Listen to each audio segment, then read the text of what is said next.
A dziś słów kilka o powerbankach.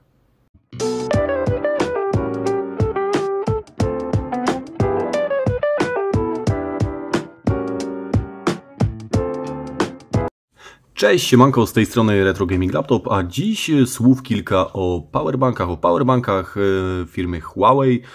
Powerbanki oba wygrałem w konkursie. Jeden jest pojemności 10 000 mAh, drugi 20 000 mAh i generalnie dziś, biorąc pod uwagę, że już kiedyś obiecałem to zrobić, a użytkuję już te powerbanki około roku czasu, postanowiłem powiedzieć coś więcej na temat jednego i drugiego z nich. Generalnie zaczynając od Huawei'a 10 000 mAh, powerbank jak powerbank. Generalnie designersko, tak jak dziesiątki innych powerbanków tego typu, nie ma tutaj żadnych większych fajerwerków. Na obudowie, która jest wykonana z tworzywa, mamy logo Huawei i informację, że mamy 10 000 mAh. Jest to piano black połączone z matem, gdzie z czasem delikatnie się rysuje, jak widać. Gdzie z tyłu mamy informację odnośnie całości tego, z czego został wykonany i jak to mniej więcej tutaj wygląda. I tyle.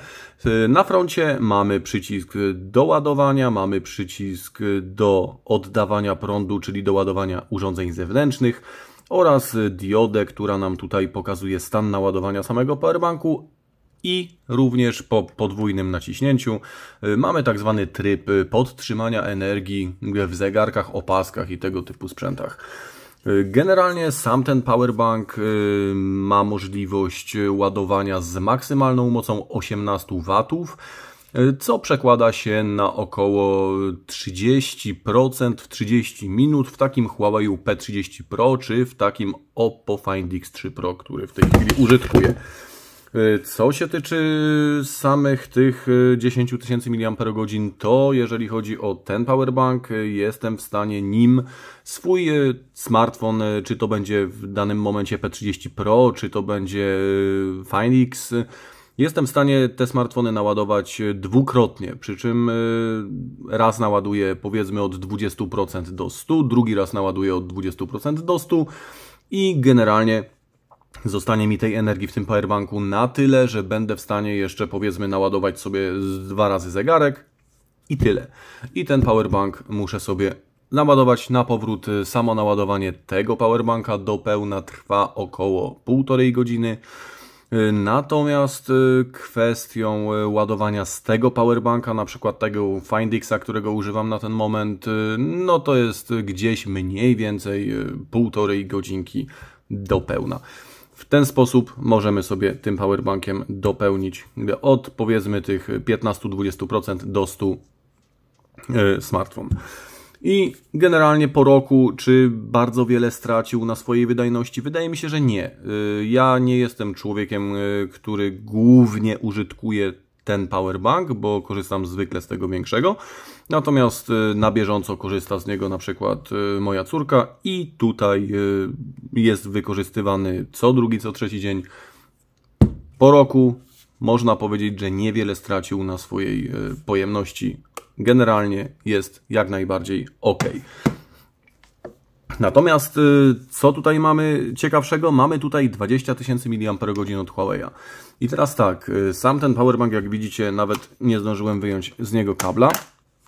Sam ten powerbank służy mi na co dzień. Dzięki temu powerbankowi wielokrotnie sobie ładuję swoje urządzenia. Tym powerbankiem zarówno Huawei P30 Pro, jak i Find Xa podładuję 4 razy bez żadnego problemu. Tym powerbankiem jestem w stanie sobie w międzyczasie jeszcze ładować zegarki, czy głośniki, czy inne rzeczy. I również wydaje mi się absolutnie nie stracił tutaj na swojej świeżości, na swojej pojemności.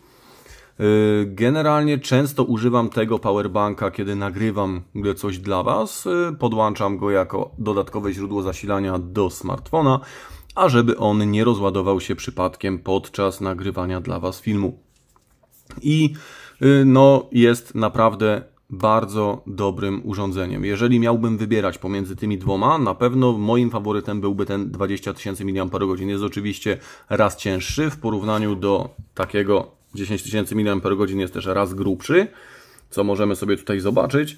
Natomiast no, jest też podwójnie szybki. Mamy tutaj spokojnie 18 W ładowania.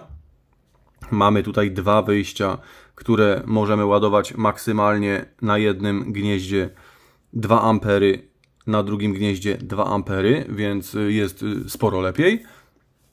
No i również mamy tę diodę, która pokazuje stan naładowania.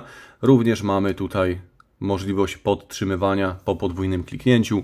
Generalnie, tak jak mówię, ten powerbank jest raz lepszy od tamtego powerbanka, przynajmniej jeżeli chodzi o możliwość podtrzymywania, co zresztą wynika bezpośrednio z tego, że ma 20 000 mAh.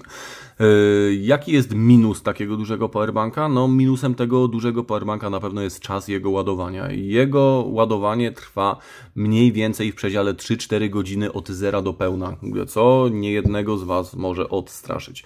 Natomiast mamy tutaj baterię litowo-polimerową, o ile mnie pamięć nie myli. I tu jak najbardziej robi nam to robotę, bo ta bateria tak naprawdę jakoś specjalnie mocno się nie zużywa. I też jest wystarczająco bezpieczna, bez obaw o to, że może nam wybuchnąć, bądź cokolwiek się z nią może stać. Również podczas ładowania z powerbanka, bądź ładowania powerbanka nie występują tutaj negatywne sytuacje w związku z wyższą temperaturą. On generalnie cały czas jest taki letni, niezależnie od tego, co się z nim robi.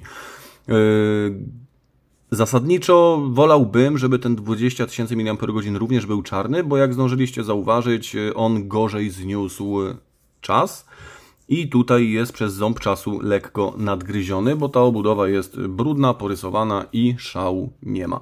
Niemniej jednak i tak za każdym razem, gdybym miał podjąć tę decyzję i zakupić jakiś powerbank, wybrałbym 20 000 mAh, bo dla mnie jest lepszy, sprawdza się lepiej.